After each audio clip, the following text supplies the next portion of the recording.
Cins üzvləri söz birləşməsi ilə ifadə olunan cümlələrin müəyyən edin. Xanlar xanı bu gözəl və igid oğlanı heyran süzdükdən sonra dilləndi.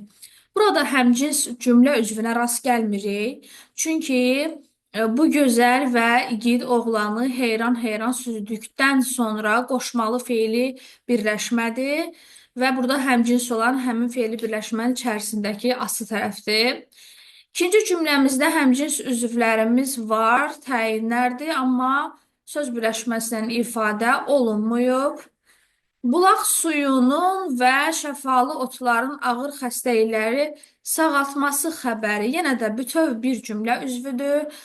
Ona görə də həmcins üzvə bu cümlədə rast gəlmirik.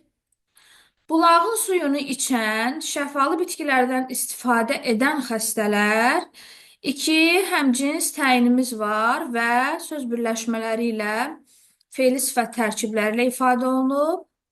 Ağaclar çiçək açanda, çöllər yaşıl otlarla örtüləndə biz təbiətin sehirli nəğməsinə dalardıq. Yenə də fe'li bağlama tərkibləri var və həmcins zərfliklərdir. Cavabımız 4 və 5 olacaq.